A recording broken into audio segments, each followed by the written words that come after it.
Isa had always lived a small life in a small town. Her dreams were big, but her circumstances were not. Her mother was sick, medicine was expensive, and savings had already vanished.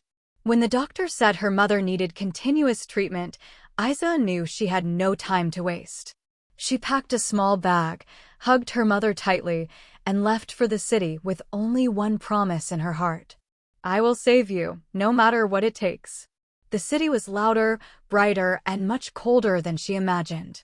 After days of searching, she finally secured a job in the massive mansion of billionaire Malik Ibrahim. The mansion looked like a palace, tall pillars, gold edges, chandeliers shining brighter than the sun. But inside, the warmth of humanity was missing. From the first day, Isa understood what she had stepped into. She wasn't just a maid, she was everyone's target of irritation.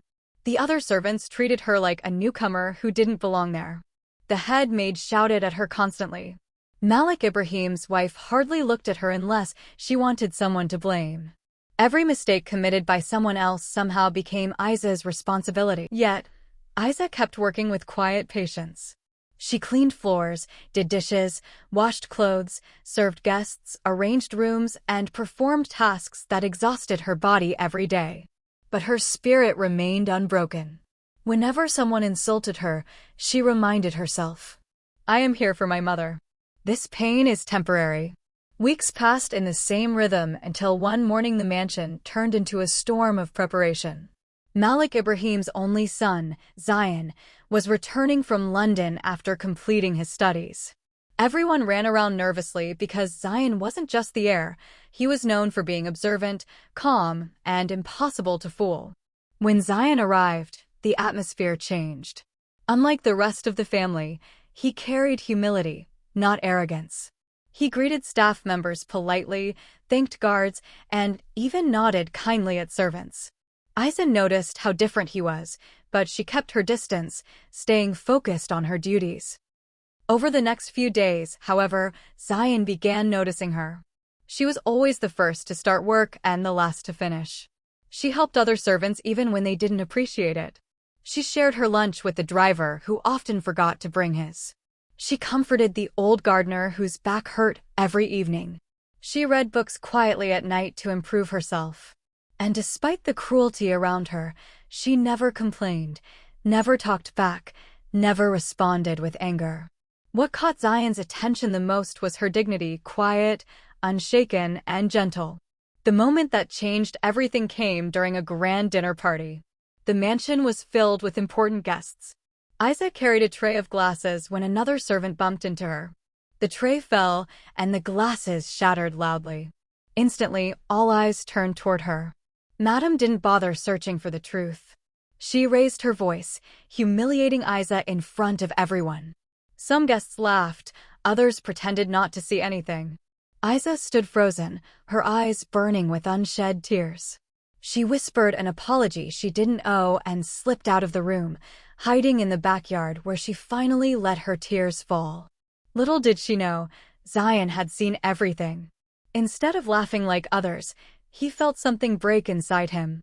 He had watched her suffer quietly for weeks, and this was the final blow.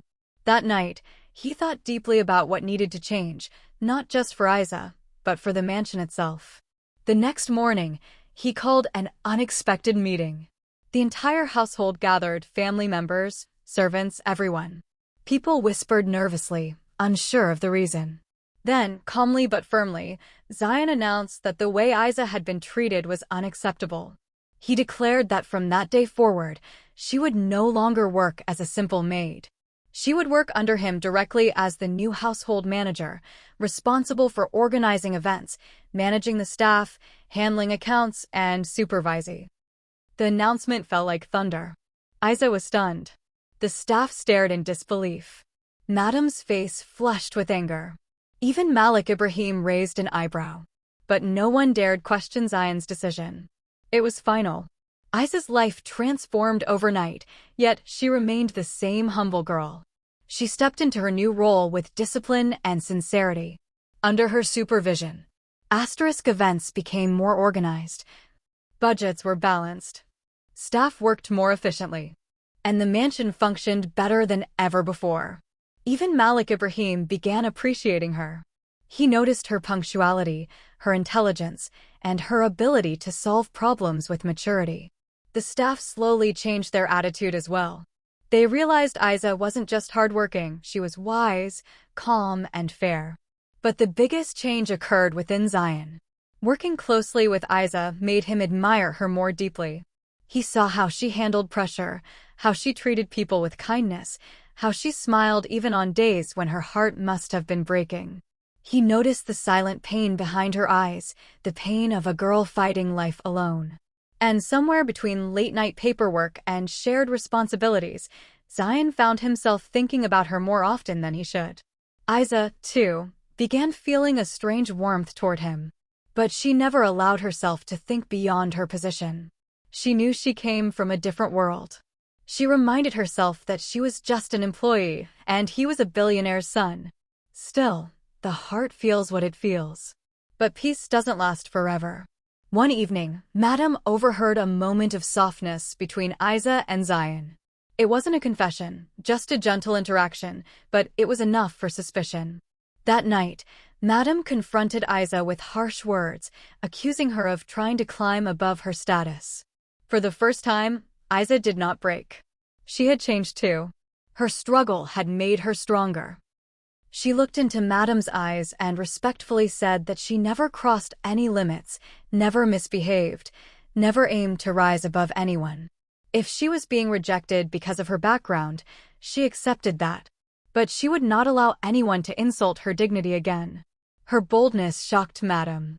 Zion, who heard the confrontation, felt proud of Isa's courage.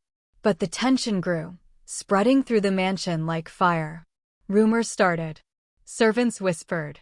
The household became divided between those who supported Isa and those who didn't. Eventually, Malik Ibrahim stepped in.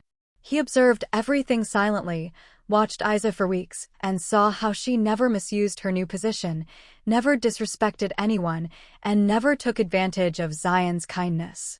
One evening, he gathered the entire family. His voice was calm, but firm, when he said that Isa had earned respect through her hard work. If Zion admired her, it was not a shame, it was a matter of pride. Malik Ibrahim declared that he would not interfere in his son's decision. And with that, the final barrier broke. For the first time, Isa allowed herself to breathe freely. She felt like she had won a battle she never intended to fight. A few days later, in the quiet garden where Isa once cried alone, Zion approached her. There was no grand speech, no dramatic moment, just a quiet, sincere question from a man who had fallen in love. He asked her to stay, not as a maid, not as a manager, but as his life partner. Isa, with tears of gratitude and disbelief, accepted. Months later, the mansion was decorated again, not for a party, not for a businessman's gathering, but for a wedding. Isa entered wearing a beautiful bridal dress, walking past the same halls where she once carried trays as a maid. The same walls that once echoed with humiliation now echoed with respect and blessings. She wasn't entering as an employee anymore. She was entering as the daughter-in-law of the billionaire family, the wife of a man who saw her worth when others didn't. Her journey from pain to respect, from tears to happiness, from struggle to love, became a story that everyone in the city talked about for years. Isa's rise wasn't just about luck. It was about dignity, honesty, patience, and strength. She proved that wealth does not define anyone. Character does. And no matter how dark life gets, the light eventually finds those who walk with humility.